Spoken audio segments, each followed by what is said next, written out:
இயேசுவில் அன்புக்குரிய சகோதர சகோதரிகளே, தவக்கால ஆசீர்வாத பயணத்தில் பயணித்துக் கொண்டிருக்கிற உங்கள் ஒவ்வொருவரையும் அன்போடு கூட வாழ்த்துகிறேன்.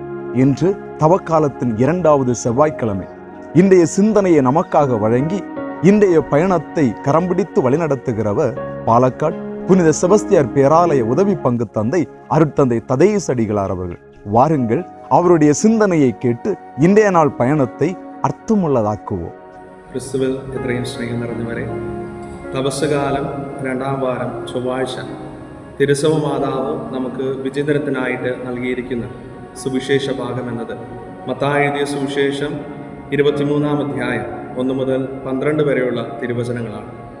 ഈ വചനത്തിൻ്റെ ശീർഷകം നാം ഒന്ന് പരിശോധിക്കുമ്പോൾ നമുക്ക് കാണുവാനായിട്ട് സാധിക്കുന്നത് സദുക്കയരുടെയും ഫരിസേയരുടെയും കാപട്യത്തെക്കുറിച്ച് ക്രിസ്തുനാഥൻ തൻ്റെ ശിഷ്യരോടും തൻ്റെ ചുറ്റുമുള്ള ജനത്തോടും സംസാരിക്കുന്നതായിട്ട് നമുക്ക് കാണുവാനായിട്ട് സാധിക്കും.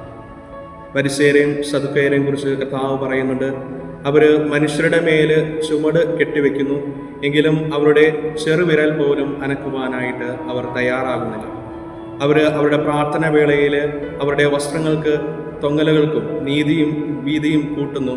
അതുപോലെ തന്നെ അവരുടെ സിനഗോഗുകളിലും വിരുന്നുകളിലും പ്രമുഖ സ്ഥാനങ്ങളും പ്രധാന പീഠങ്ങളും അവർ ആഗ്രഹിക്കുന്നു എന്നൊക്കെ ഫരിസേയരെക്കുറിച്ച് പറയുന്നുണ്ട്.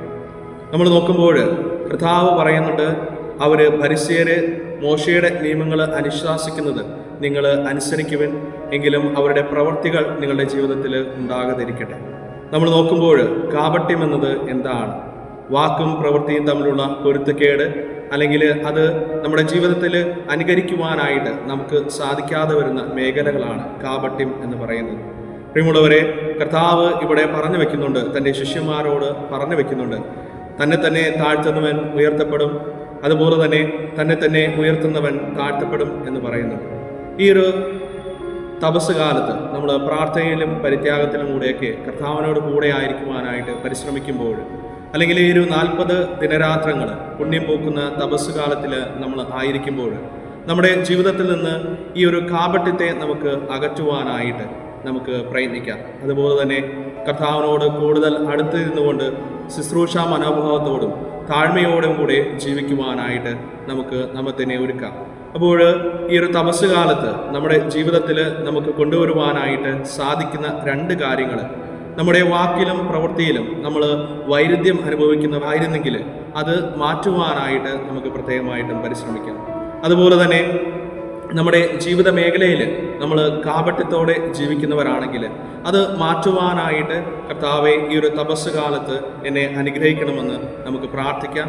അതിനായിട്ട് നമ്മളെ തയ്യാറാക്കുകയും ചെയ്യാം. ഈ ഒരു പുണ്യം പൂക്കുന്ന നോമ്പ് കാലത്ത് കൂടുതൽ സ്നേഹത്തോടെ കർത്താവിനെ പിന്തുടരുവാനും നമ്മുടെ ആത്മീയ ജീവിതത്തിൽ മാറ്റങ്ങൾ കൊണ്ടുവരുവാനുമായിട്ട് നമുക്ക് പരിശ്രമിക്കാം. പ്രിയമുള്ളവരെ, ഈ ഒരു തപസ് കാലത്ത് നമ്മൾ ആയിരിക്കുമ്പോൾ കർത്താവിനോട് കൂടുതൽ അടുത്തായിരിക്കുവാനായിട്ട് നമുക്ക് പ്രാർത്ഥിക്കാം. ഒരു നിമിഷം കർത്താവിൻ്റെ സ്മരണ നമ്മുടെ ഹൃദയത്തിലേക്ക് നമുക്ക് കൊണ്ടുവരാം. കാരുണ്യവാനായ പിതാവേ, ഈ ഒരു തപസ് കാലത്ത് ഞങ്ങൾ അങ്ങേ ആത്മാർത്ഥമായിട്ട് പിന്തുടരുന്ന ഈ കാലയളവിൽ ഏറ്റവും സ്നേഹത്തോടുകൂടെ ശുശ്രൂഷ മനോഭാവത്തോടുകൂടെ അങ്ങയുടെ സന്നിധിയിലായിരിക്കുവാനും എൻ്റെ സഹോദരങ്ങളെ കാണുവാനും ഞാൻ ഈ ലോകത്ത് അണിഞ്ഞിരിക്കുന്ന കാപട്യത്തിൻ്റെ മുഖപടങ്ങൾ എടുത്തു മാറ്റിക്കൊണ്ട് ഏറ്റവും സ്നേഹത്തോടെ സത്യസന്ധതയോടെ ഈ ലോകത്ത് ജീവിക്കുന്ന അങ്ങയുടെ പ്രിയപ്പെട്ട മക്കളായി തീരുവാനായിട്ട് ഞങ്ങളെ ഓരോരുത്തരെയും അനുഗ്രഹിക്കണമേ. കർത്താവായ ക്രിസ്തു വഴി ഞങ്ങൾ സമർപ്പിക്കുന്ന പ്രാർത്ഥന കേട്ടരുളയണമേ. ആമേൻ.